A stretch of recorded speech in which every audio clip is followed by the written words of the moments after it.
Alors bonjour à tous, j'espère que vous allez bien. Voilà, nous sommes partis pour notre deuxième cours, à distance.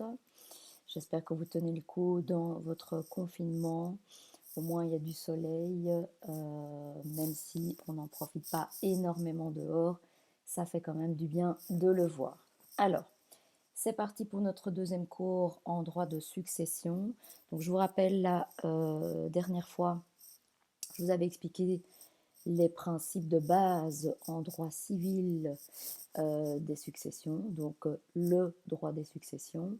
Et puis j'avais quand même entamé l'aspect fiscal, donc sur les droits de succession, en vous expliquant que en Belgique, le critère qui était applicable pour donner lieu à un paiement en droit de succession, c'était le critère de la résidence du défunt. Donc si une personne réside en Belgique et qu'elle décède, ses héritiers doivent payer des droits de succession en Belgique.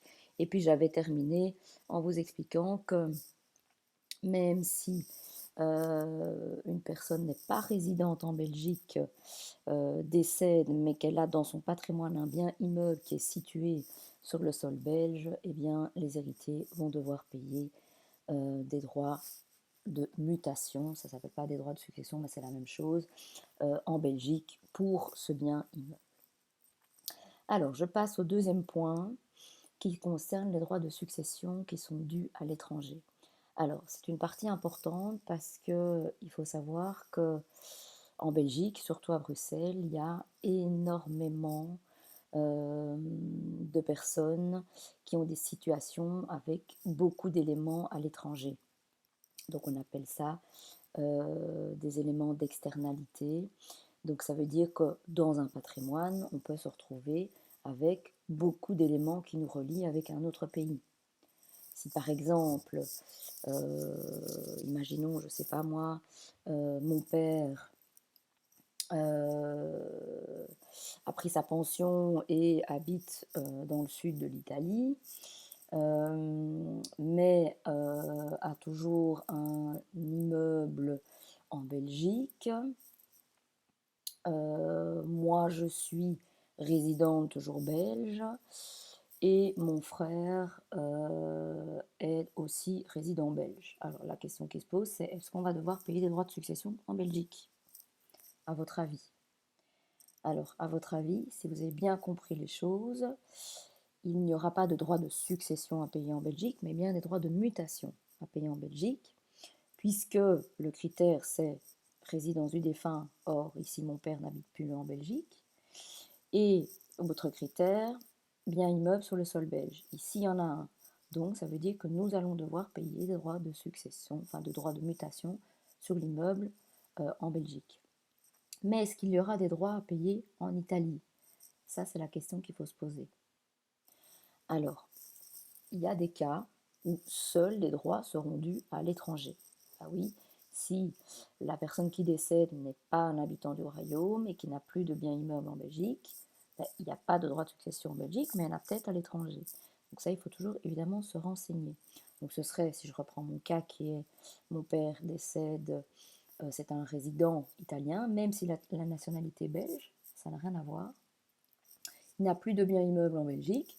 Moi, je réside toujours en Belgique, mon frère aussi. Il n'y a pas de droit de succession à payer en Belgique. Il y en aura en Italie, mais pas en Belgique. Alors, maintenant, il y a des cas où malheureusement, il va y avoir des droits de succession qui seront à payer en Belgique et en plus à l'étranger. C'est ce qu'on appelle la double imposition, voire même la triple imposition, la quadruple imposition. Donc ça veut dire qu'on va devoir payer des droits de succession dans plusieurs pays alors que on est déjà taxé dessus dans un pays et on va devoir en plus être taxé dans un autre pays pour la même chose. Alors comment est-ce qu'on peut arriver à ce genre de situation? Ce genre de situation arrive justement quand on analyse les critères de taxation des pays. En fait, les pays, tous les pays du monde appliquent des critères de taxation différents. Les critères de taxation en Belgique, c'est le fait que le défunt est résident en Belgique et le fait qu'il y ait un bien immeuble en Belgique. Ça, ce sont les deux critères de taxation. Mais il y a des États qui taxent sur autre chose comme critère. Il y a des États qui taxent sur la nationalité, par exemple. Il y a des États qui taxent sur le critère de lieu du bien meuble ou immeuble. Il y a des États qui taxent sur le critère de la résidence des héritiers et pas du défunt. Bref, donc on peut se retrouver dans des situations où on a des doubles, triples impositions, etc. Exemple, mon père est résident belge. Il possède un bien immeuble en Italie. Mon frère est résident espagnol. Et mon père a aussi un compte en banque en France.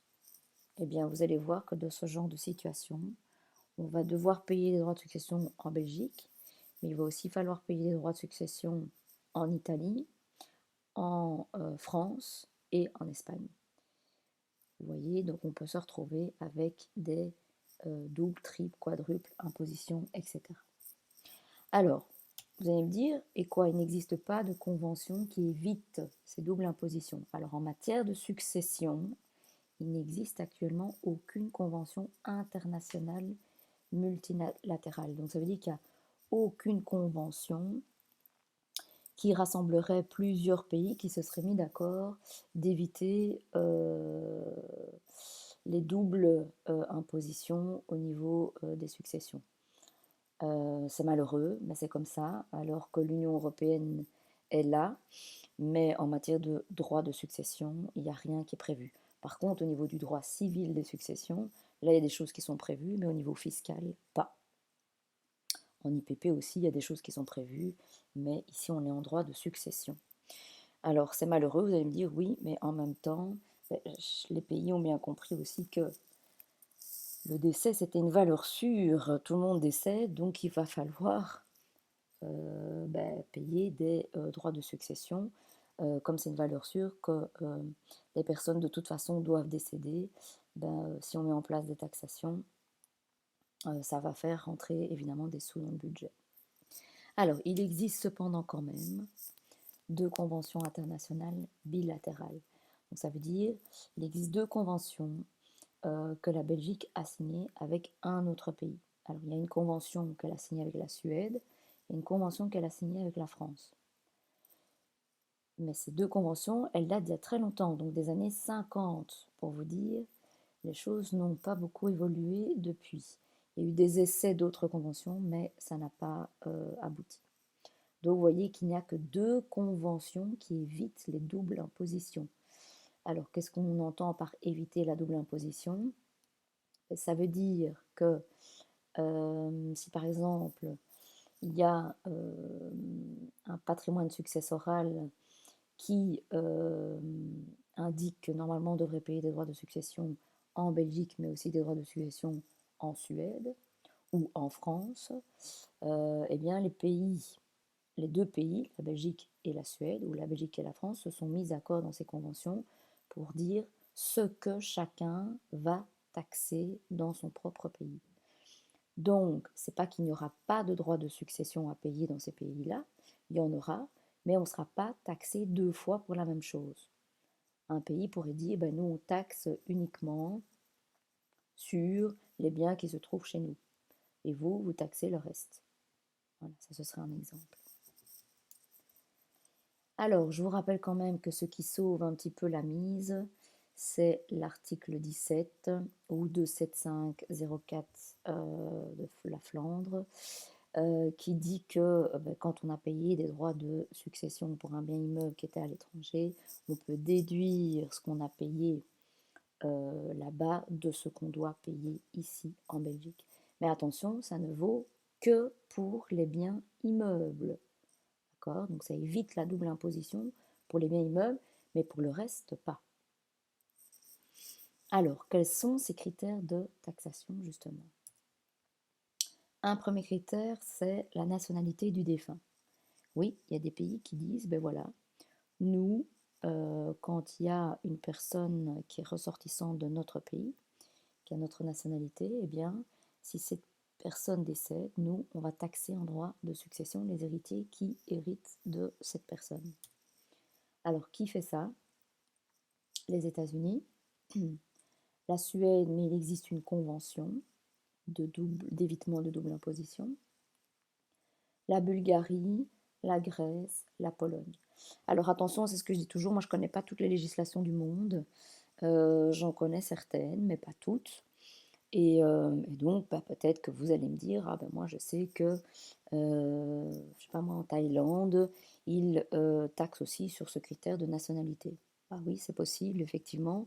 C'est ce que je dis, je ne connais pas toutes les législations du monde. Donc ce qu'il y a, ce que je dis toujours, c'est qu'il faut bien se renseigner quand on a comme ça un patrimoine avec plusieurs éléments étrangers dans le patrimoine. Il faut pouvoir se renseigner sur les législations applicables dans chacun des pays pour voir ce qui se passe au niveau fiscal.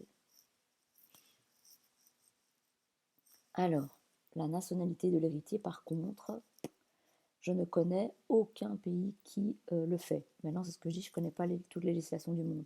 Mais apparemment, la nationalité de l'héritier ne rentre pas en compte pour la taxation. Donc ici, si par exemple mon père est de nationalité américaine, mais qu'il est résident belge, eh bien ça veut dire que moi, son héritière, je vais devoir payer des droits de succession en Belgique, puisqu'il est résident belge, donc sur l'entièreté de son patrimoine. Et aux États-Unis, je vais devoir payer aussi des droits de succession sur l'entièreté de son patrimoine, puisque les États-Unis taxent sur cette nationalité du défunt. Ce qui fait évidemment mal au portefeuille, vous l'aurez compris.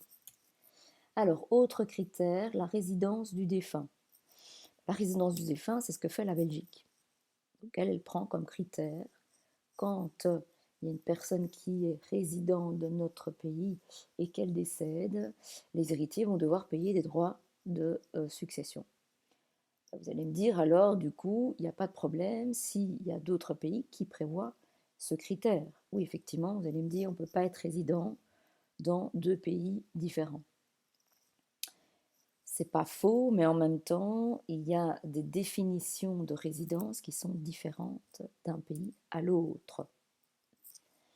Alors, exemple de pays qui prennent en compte ce critère de résidence du défunt, la France, l'Allemagne, l'Italie, le Luxembourg, les Pays-Bas, l'Afrique du Sud, mais attention, l'Allemagne et les Pays-Bas disent qu'ils considèrent encore comme étant résident de leur pays une personne qui quitte le territoire et en Allemagne décéderait avant 5 ans après avoir quitté le territoire. Et aux Pays-Bas, avant 10 ans après avoir quitté le territoire. Donc si par exemple mon père résidait en Allemagne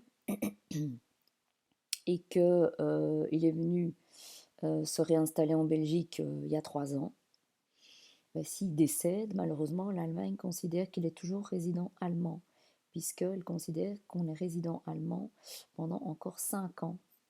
Donc du coup, ça voudrait dire que je devrais payer des droits de succession en Belgique, puisque mon père est résident belge, mais en Allemagne aussi, puisqu'il est toujours considéré comme résident allemand. Alors, troisième critère, c'est la résidence des héritiers. Il y a des pays qui taxent sur le fait qu'il y ait quelqu'un qui recueille une succession sur leur territoire. Donc pas une succession qui provient de leur territoire, mais l'héritier lui-même réside sur leur territoire. Alors c'est le cas de la France, qu'on trouve un petit peu partout. La France a bien compris qu'il fallait multiplier les critères pour pouvoir faire rentrer des sous dans ses budgets. L'Allemagne aussi, on la voit de temps en temps, et l'Espagne. Donc ça veut dire que si par exemple, donc mon père est résident belge, qu'il décède et que moi, pour des tas de raisons, je suis devenue résidente espagnole il y a quelques années, eh bien, je vais devoir payer des droits de succession en Belgique, puisque critère de la résidence du défunt, mais je vais devoir aussi payer des droits de succession en Espagne, puisque je réside en Espagne et que j'hérite d'une succession. Alors, D, localisation du bien dévolu. Donc, ça veut dire que si il y a un bien sur un territoire d'un pays, le pays qui prend ce critère va taxer aussi en droit de succession. Alors, pour les biens immeubles, alors c'est la plupart des pays du monde le fait. La Belgique le fait d'ailleurs aussi. Hein, je vous avais expliqué la fois passée qu'effectivement, quelqu'un qui aurait un bien immeuble en Belgique, il y a des droits de mutation à payer chez nous, même si cette personne, si le défunt n'est pas résident en Belgique. Donc la plus grande partie des pays du monde taxent sur ce principe-là. Les biens meubles, alors c'est quoi avoir des biens meubles sur un autre territoire? C'est clairement avoir un compte en banque. Hein. Un compte en banque, un compte titre. Voilà, si j'ai un bien meuble dans ces pays-là taxent sur ce critère. Alors il y a qui? À nouveau la France et l'Allemagne, mais il y a aussi les Pays-Bas et les États-Unis. Donc, exemple, si par exemple mon père est résident en Belgique et qu'il possède un compte courant en Allemagne, eh bien, je vais devoir payer des droits de succession sur sa succession en Belgique, mais pour le compte courant, donc le compte qui se situe en Allemagne, le montant qui existe là-bas, je vais devoir payer des droits de succession pour ce bien meuble, donc pour le montant qui existe sur ce compte. Alors, vous l'aurez compris, il y a des risques de triple, quadruple, etc. Imposition. Il y a quand même aussi des cas, vous en avez peut-être entendu parler, où il n'y a pas d'imposition. Alors, il y a des pays qui ne prennent aucun critère de taxation. Donc, ça veut dire que ce sont des pays au niveau successoral où c'est le paradis, en gros. Parce qu'effectivement, les personnes, donc les défunts qui résident dans ces pays-là, eh bien, les héritiers ne devront pas payer de droits de succession. Alors, quels sont ces pays? Il y a l'Autriche, il y a le Portugal, il y a la Norvège, la Russie, la Tchéquie, etc. Il y en a encore d'autres. Dans les pays de l'Est, souvent, il n'y a pas de droit de succession à payer.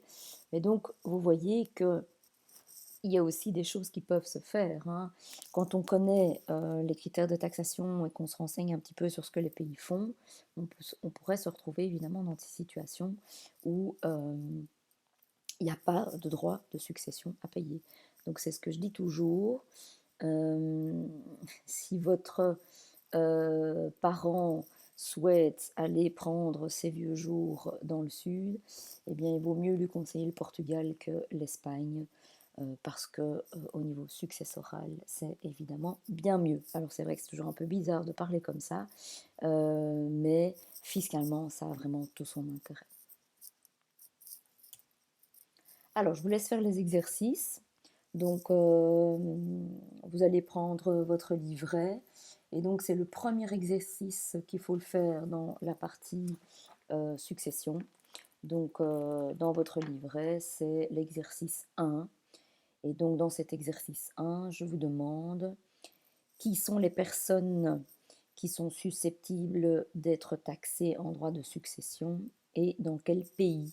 Donc, pour chaque situation, vous me dites, voilà, il y a un tel qui va devoir payer des droits. Et des droits où? Dans tel pays et où tel pays. Voilà, je vous laisse faire. Je mets évidemment donc, le correctif sur Moodle. Donc vous pouvez bien sûr vous autocorriger plus facilement.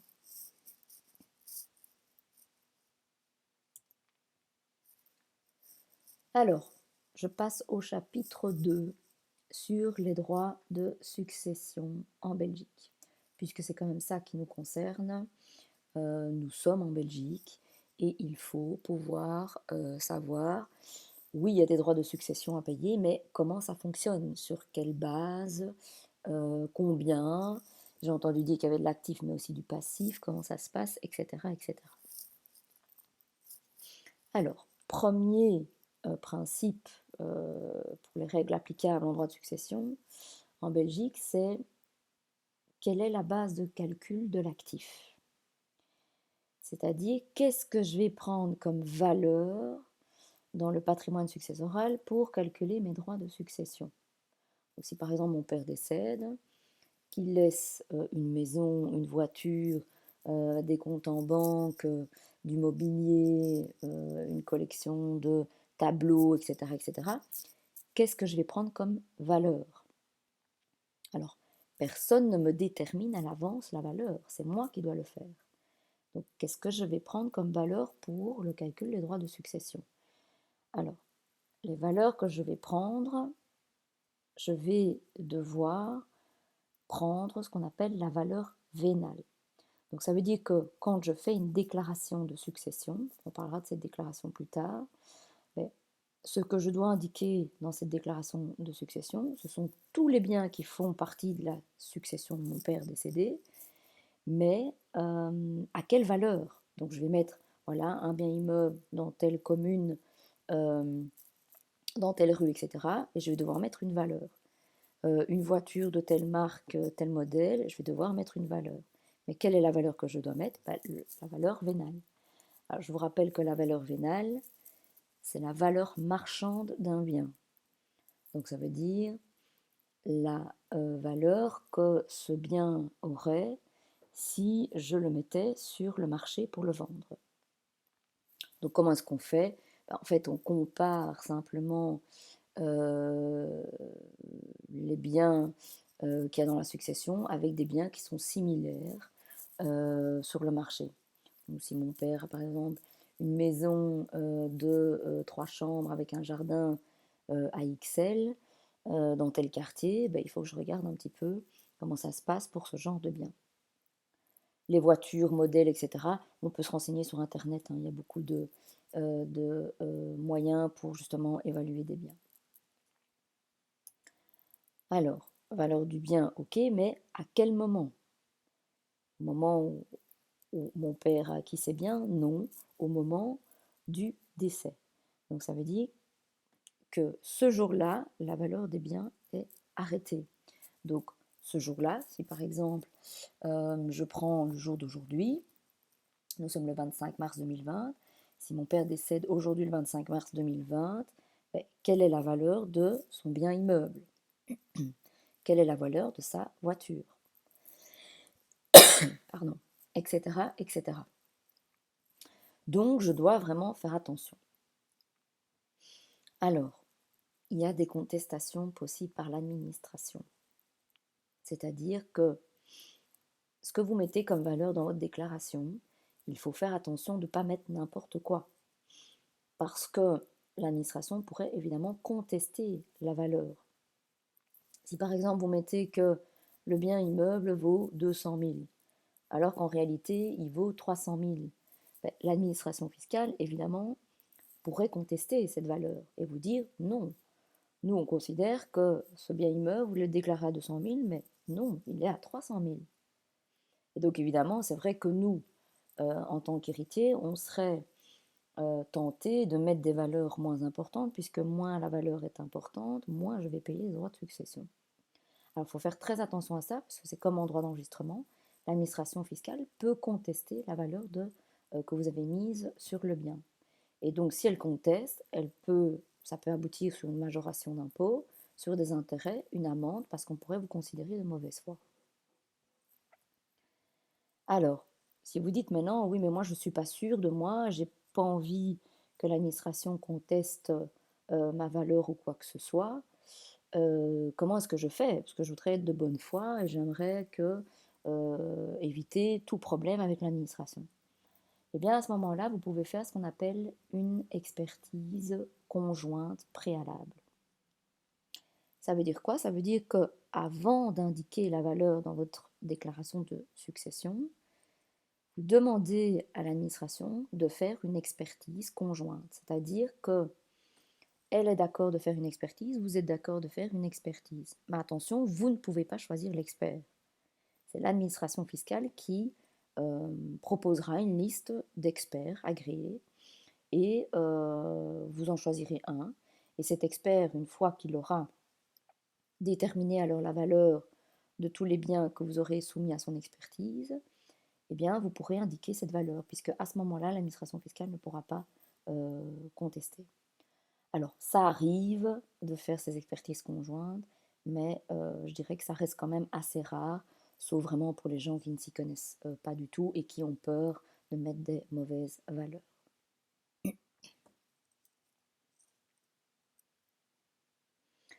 Alors, dans un patrimoine, il se peut qu'il y ait des actions de société ou d'autres titres, des actions, des obligations, etc. Comment est-ce qu'on valorise ça? Alors, on valorise ça d'une manière un peu particulière. Quand on est face à des actions cotées en bourse. Donc cotées, ça veut dire oui qu'elles sont sur le marché des actions, elles sont cotées en bourse.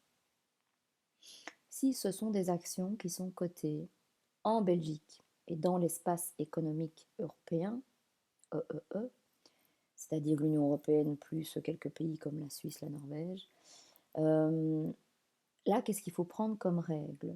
Alors, c'est la même règle dans les trois régions. On dit qu'il faut prendre la valeur boursière au jour du décès ou au plus proche, avec possibilité de choix jusqu'à 2 mois après le décès. Alors, ça veut dire quoi? Ça veut dire que si mon père décède et qu'il a des actions, je sais pas, j'invente des actions de l'ES dans son patrimoine, je vais devoir donc mettre une valeur de ces actions de l'ES dans la déclaration. Mais qu'est-ce que je vais mettre comme valeur? Eh bien, on me dit il faut mettre la valeur boursière au jour du décès. Donc, s'il décède aujourd'hui 25 mars 2020, les valeurs seront très basses avec la crise qu'il y a aujourd'hui. Donc, je devrais mettre cette valeur. Mais, imaginons qu'on n'est pas dans une crise boursière et que la valeur de cette action est vraiment très haute. Je pense justement à tous ceux qui ont dû mettre des valeurs, par exemple, au mois de janvier, par exemple. Les valeurs au mois de janvier, elles étaient tout à fait normales. Or, ce qui se passe, c'est que ces valeurs, si par exemple mon père était décédé, j'en sais rien moi, le 25 janvier, j'aurais dû mettre les valeurs de l'action de l'aise au 25 janvier. Et si j'avais dû mettre ça, vous imaginez, aujourd'hui, ces actions ne valent plus rien. Or, ça voudrait dire que j'ai valorisé donc une action, j'ai dû payer des droits de succession à mort là-dessus, et ces actions ne valent plus rien.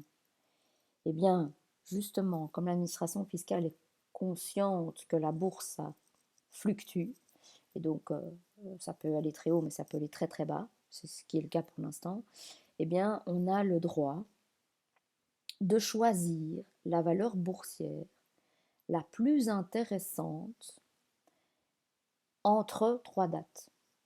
Je peux choisir soit la date au jour du décès, ou au plus proche évidemment, hein, si c'est un décès un samedi ou un dimanche, je dois prendre la valeur boursière la plus proche. Si le décès a lieu le samedi, je prends la valeur du vendredi, si le décès a lieu le dimanche, je prends la valeur du lundi. Mais je pourrais choisir aussi soit la valeur du mois d'après, donc le 25 février, soit la valeur du 25 mars. Et donc, si mon père était décédé le 25 janvier, je peux vous dire que j'aurais pris la valeur du 25 mars puisque ces actions ont évidemment fortement chuté aujourd'hui. Alors attention, la date que vous choisissez vaut pour tous les titres du portefeuille. Donc si mon père a des actions de l'ES, mais qu'il a en plus des Electrabel, des Cofinimo, etc., je ne peux pas choisir pour chaque action la date que je veux, en me disant, tiens, pour la Deleuze, je prends le 25 mars, mais pour la l'Electra belge prend le 25 février. Non, vous devez prendre pour toutes les actions la même date. Donc ça veut dire qu'il faut faire un calcul éventuellement pour voir quelle est évidemment la date la plus rentable. Et je vous rappelle que la date la plus rentable pour vous, héritiers, c'est prendre évidemment la date où le cours est le plus bas. Puisque moins vaut l'action, moins vous payerez de droits. Alors, en dehors de... donc si les actions sont cotées en dehors de l'espace économique européen, là, vous devez prendre la valeur boursière au jour du décès ou au plus proche et il n'y a pas d'autre choix. Alors, pour les actions qui sont non cotées, là, vous devez prendre la valeur vénale au jour du décès. Donc, par comparaison, selon l'activité de l'entreprise, donc les actions non cotées sont les parts nominatives des petites PME, les parts sociales. Là, il faut en fait demander, c'est souvent au comptable de le faire, quelle est la valeur de l'action, enfin de la part en fonction de l'activité de l'entreprise et sa situation financière.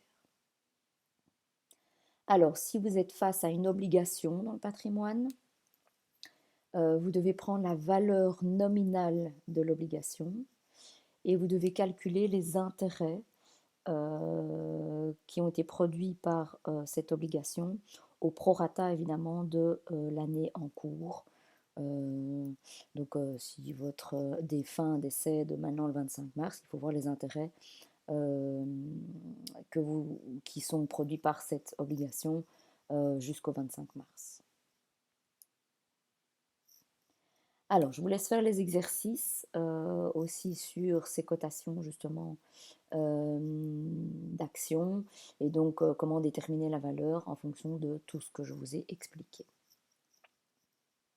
Alors, si dans le patrimoine de votre défunt, il y a aussi l'existence de créances, donc par exemple, le défunt avait une créance à l'égard de quelqu'un, cette créance fait évidemment aussi partie du patrimoine. Et comment est-ce qu'on la valorise? Eh bien, en prenant sa valeur nominale, plus les intérêts courus. Donc si par exemple, je ne sais pas, mon père avait fait un prêt à un ami et que cet ami devait lui rembourser ce prêt avec les intérêts et qu'il ne l'a pas fait avant qu'il décède, eh bien ce remboursement fait évidemment partie de la succession. À quelle valeur? La valeur du prêt plus les intérêts qui sont courus. Alors, si vous recueillez des droits dans le patrimoine successoral, mais que ces droits sont démembrés en usufruit et nue propriété, quelle est la valeur que vous devez indiquer? La valeur n'est évidemment pas la même que si vous héritez en pleine propriété. Vous êtes d'accord qu'avoir de la pleine propriété, c'est pas la même chose que d'avoir de l'usufruit, c'est pas la même chose que d'avoir de la nue propriété. Or, les successions, la toute grande partie des successions sont justement dévolues en usufruit nue propriété. Oui, puisque, je dirais, la situation classique, quand on est marié et qu'on a des enfants, il y a cette dévolution qui se fait, un conjoint qui décède, le conjoint survivant va hériter de l'usufruit de toute la succession, et les enfants vont hériter de la nue propriété de toute la succession, mais chacun pour leur part s'ils sont plusieurs. C'est ce qu'on avait vu en droit civil. Donc là, je ne parle pas de réserve ni rien, c'est si on n'a rien fait, ça se passe de cette manière. Du coup, si moi, héritière, mon père décède, ma mère est toujours en vie, ma mère va hériter de l'usufruit de la succession et moi de la nue propriété. Mais combien vaut la part de ma mère qui hérite du patrimoine en usufruit? Combien va valoir ma part à moi qui hérite du patrimoine en nue propriété? Oui, puisque l'administration fiscale ne va pas dire « Ah, on va attendre qu'il y ait de la pleine propriété pour taxer ». Non. Avoir de l'usufruit de quelque chose, ça vaut quelque chose, et avoir la nue propriété de quelque chose, ça vaut quelque chose. Même si dans les faits, en tant que nu propriétaire, on ne peut pas toucher à grand-chose. Alors, comment est-ce qu'on fait? Il y a une formule. Et la formule, elle est la suivante. Quand vous voulez déterminer la valeur d'un usufruit, vous devez prendre la valeur en pleine propriété de la part, vous multipliez par 4% et vous multipliez encore par un coefficient qui va dépendre en fait de l'âge de l'usufruitier. Je vais vous montrer le tableau. En effet, quand on hérite de l'usufruit de quelque chose, ben, cet usufruit, plus on est jeune, plus ça va valoir. Moins on est jeune, moins ça va valoir. Normal, puisque quand on a l'usufruit de quelque chose, on l'a jusqu'à la fin de sa vie. Donc, si j'hérite d'un patrimoine en usufruit et que j'ai 50 ans, ben, mon espérance de vie, elle est encore longue. Donc, ça veut dire que mon usufruit va valoir pas mal. Si j'hérite d'un patrimoine en usufruit et que j'ai 75 ans, ben, mon espérance de vie, elle est évidemment beaucoup moins importante que si j'avais 50 ans. Donc, mon usufruit va valoir moins. Et quand on a la nue propriété, eh bien, puisque la nue propriété existe toujours avec un usufruit, il faut faire simplement la valeur en pleine propriété moins la valeur d'usufruit. Alors, avant de faire les exercices, je vous montre ce tableau, qui est le suivant, et qui donc sert ici à déterminer dans quelle tranche d'âge l'héritier qui hérite en usufruit se situe, et quel est le coefficient qui est rattaché. Donc, si par exemple, j'ai 50 ans au moment de l'héritage et que j'hérite en usufruit, si j'ai 50 ans, je me retrouve dans cette tranche-là. Donc, comment est-ce qu'on va faire? On va déterminer le patrimoine successoral. Le patrimoine successoral en pleine propriété. Et puis, pour savoir qu'est-ce que ça vaut en usufruit, si je l'usufruis de tout le patrimoine, je vais faire valeur du patrimoine successoral fois 4% fois 13. Et je vais avoir le montant qui représente la valeur en usufruit. Et si je suis nu propriétaire, eh bien, il suffit alors de faire la pleine propriété moins l'usufruit, ce qui va vous donner eh bien, la nue propriété. Alors, je vous laisse faire les exercices. Ce sont deux tout petits. C'est juste en fait pour vous montrer comment fonctionne cet usufruit, ce concept d'usufruit et de nue propriété, pour que vous puissiez jongler avec cette formule, mais je vous rassure, cette formule, on va devoir l'utiliser très souvent dans les exercices qui suivront. Alors, pour terminer cette séance à distance, je vous rappelle le cas particulier de la donation mobilière non enregistrée. Je vous avais expliqué ça au cours quand on avait vu les droits d'enregistrement. Je vous avais expliqué qu'il y avait ce fameux délai de 3 ans et que ces règles de 3 ans, il ne faut pas les confondre. Il y a deux règles en matière immobilière et il y a une règle en matière mobilière. Je vous rappelle que cette règle de 3 ans dit que quand on effectue un don de valeur mobilière en Belgique ou à l'étranger, mais donc c'est une donation qui est faite entre personnes qui sont ici en Belgique et qu'on n'enregistre pas cette donation, on prend ce qu'on appelle le risque des 3 ans. Donc ça veut dire que si mon père me fait une donation aujourd'hui d'un montant, je ne sais pas moi, de 100 000 euros, si on n'enregistre pas, si il décède dans les 3 ans, ces 100 000 euros vont revenir dans le patrimoine successoral et on va devoir le comptabiliser pour calculer les droits de succession. Par contre, s'il ne décède pas dans ces 3 ans et qu'il décède bien plus tard, eh bien, cette donation de 100 000 euros ne reviendra plus jamais dans le patrimoine successoral. Alors attention, c'est pas la même chose. Donc si on enregistre la donation mobilière quand on veut, à ce moment-là, dès qu'on l'enregistre, il n'y a plus de comptabilisation de cette donation dans le patrimoine successoral, même si la personne décède avant 3 ans. Ce qui n'est pas du tout le cas en matière immobilière, En tout cas, pour la région wallonne et flamande, souvenez-vous, hein. Donc, allez bien revoir les règles. Si vous ne vous souvenez pas, là maintenant, de ce que j'avais dit, les règles en matière immobilière sont différentes. Alors, ça, évidemment, c'est très... Si vous comprenez bien les choses, les principes que je vous ai expliqués, l'applicabilité de cette règle de donation enregistrée, pas enregistrée, 3 ans, etc., n'est applicable que si et seulement si des droits de succession belges sont dus, hein. Donc, c'est ce que je dis toujours, si par exemple, quand vous avez fait les exercices, là, le premier exercice, vous vous êtes rendu compte que dans l'exercice D, il n'y avait aucun droit de succession à payer puisqu'il n'y avait aucun critère applicable. Les droits de succession en Belgique sont inexistants dans ce cas-là. Mais pourquoi? Parce qu'en fait, la personne n'est plus résidente belge. Et il n'y a même plus de biens immeubles en Belgique. Mais donc, c'est ce que je dis toujours, si votre parent souhaite prendre ses vieux jours ailleurs, effectivement, vous l'envoyez